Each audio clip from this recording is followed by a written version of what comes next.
Yo guys, welcome to the last lap. Don't forget to drop a lovely, juicy 5-star rating if you're watching on Apple Podcasts or Spotify. Hope you enjoy, and let's get into it. Let's talk about McLaren. Indeed. Launch I went to. It's really good fun. Yeah. Talk to us. What are the nitty gritty details? Yeah, no, went up early doors.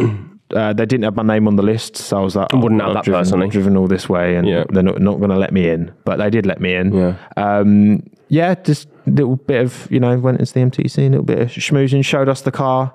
How did it drive? I'm guessing they gave you a little. Yeah, it was a bit sharp on the front end for my liking. Right. Okay. I prefer a more understeery balance. Right. Okay. With my F1 cars. Yeah. Well. That I have many of. many experiences of driving. In the F1 game, and yeah, no, it was really good. The way they kind of managed it, they had a lot of fans there as well, which is nice. Nice. It wasn't just kind of influencers, wankers like me. It was great, and yeah, got to see the car fairly up close. They didn't let us too close actually, which is a bit disappointing. Yeah. We were like, you're like, stand behind this line. You're not allowed to get within like a good 30 feet of the car. So, really? Yeah, I couldn't get any up close and personal. I want to see some up close shots of the stickers, the grill stickers. Yes, exactly. I should have slapped some on. I wouldn't have noticed. I brought these with me. No, it was. I think the car is, again, it's one of them that the knee-jerk reaction is, oh, it's the same. Well, yeah, fundamentally it's the same. The livery has to change to accommodate the new shape of the side pods and the new aero design.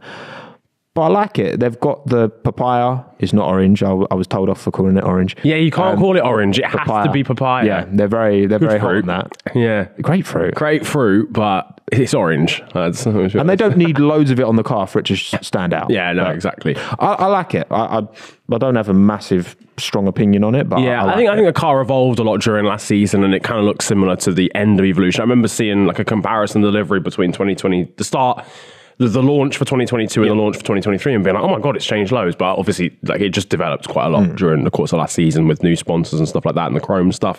But again, similar to the Aston Martin, I like it.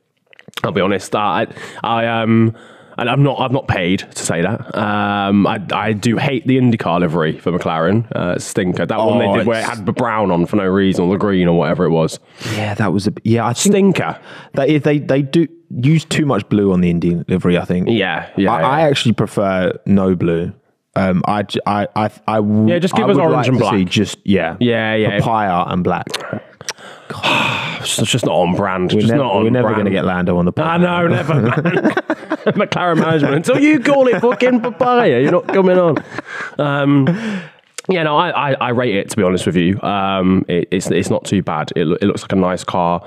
Would 5 out of 5 stars would drive if it was offered to me, to be honest with you. We had parallel parking it though. Yeah, it's a bit wide, isn't it, to be honest with you. We had Oscar there for the first time, Oscar Piastri. Yep. Arriving on the scene. His little intro at the start of the or during the YouTube stream looked wavy, not gonna lie. Bless him, yeah. No, it looks like two little children. Him and Lando. They do look so young, don't they? I know. I feel like Oscar might actually be like 12, and they've just lied to us about his like documentation the whole time. Yeah, no, they are. They're Oscar's 21. They both get ID'd for a Red Bull. I'm telling you for fact. Oh, for sure, man. They both definitely do. Absolutely. 1,000,000%. And paracetamol. They get ID'd for. Did we talk about that before? I saw people in the comments were like shocked that in the UK you get ID'd for a Red Bull. Yeah. You do. Yeah, it's crazy. I have been, and I have a beard. It's outrageous. I prefer Rich Energy, so yeah.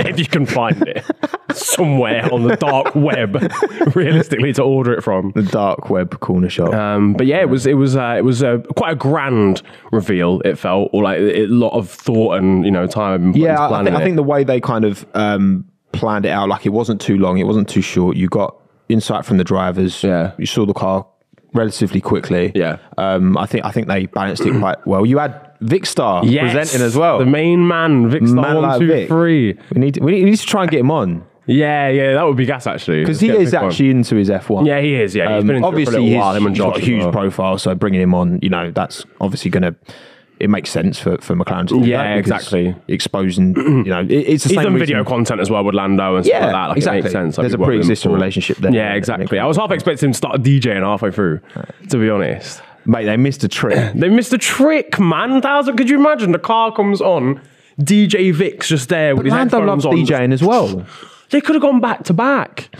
Maybe Oscar could do it as well. Man. Yeah. And then them two on the decks. Oh, mate, if he still had Daniel Ricciardo, he'd have given it a go as well, realistically. Oh, well, of course he would. He'd be singing. He'd have ridden on with a horse onto the reveal with a papaya painted horse.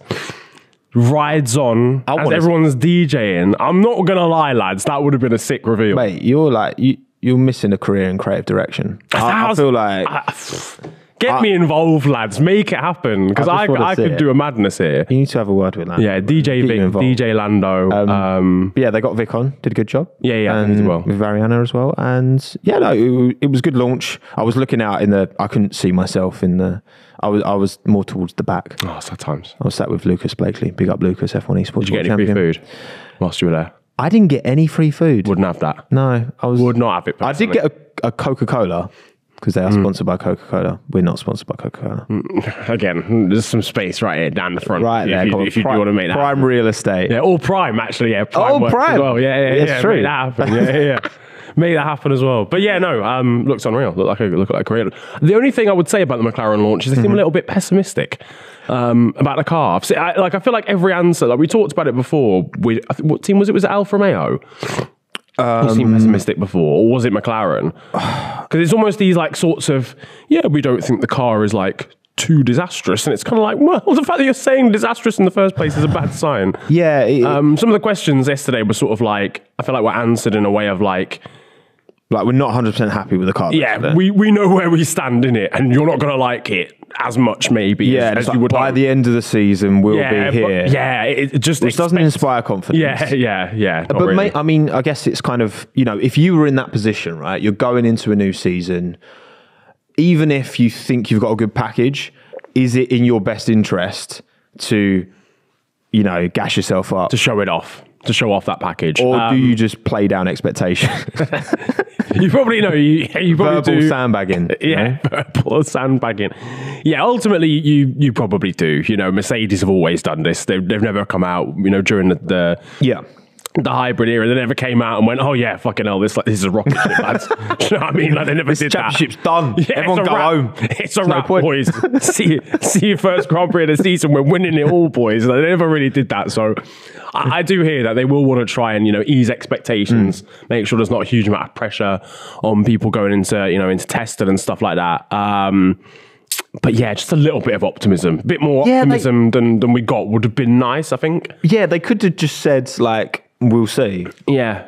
But we're really happy with how the car looks right now, but we'll obviously see and test it. Well, even that's calm. If I want you to be happy. You made it. I want you to be happy with it. If I'm that's not, what I mean. Then fine. I wasn't there. Like, imagine you go to a restaurant and like your meal's served and the chef is like, not my best work. It's all right, lads. I'll see what you make of it, but could have probably gone better, to be honest with you. I was like, oh, thanks. Probably a bit undercooked, no but tip for you. We move. I don't know. But I was talking about this a bit. I remember last season, actually, I was a little bit concerned. I guess just McLaren's trajectory. Obviously, they finished third in the Constructors in 2020 when Ferrari kind of fell off. And then to fourth, now to fifth last year. With Aston Martin, and again, I feel like they're looking really strong, and you can make compelling arguments, I think, for any of those teams that were in the bottom half last year. Yeah, improving.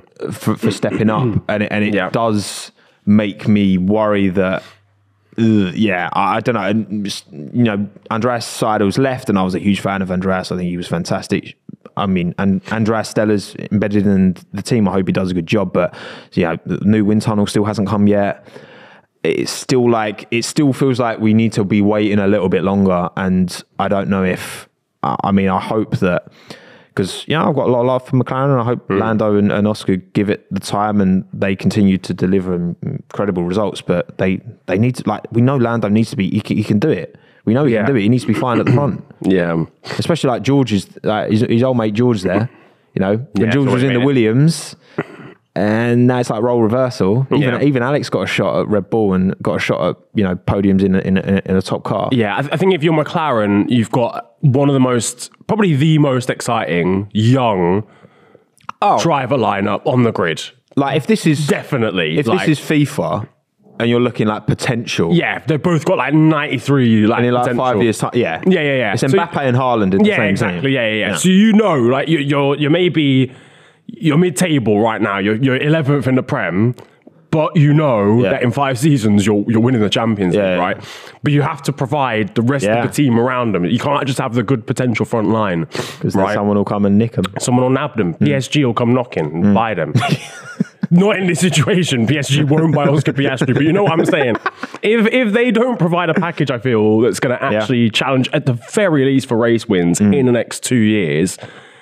Certainly 3. Lando's got to be looking and going like, oh, you know, want to be winning races here, Chiefs. Yeah. So I'm optimistic though. I'm an optimistic McLaren man, and I believe that they can, you know, stop that. I want to be optimistic, but I'm worried. And it's not even so much it's just because I think there's reason to be excited about so many of these teams now.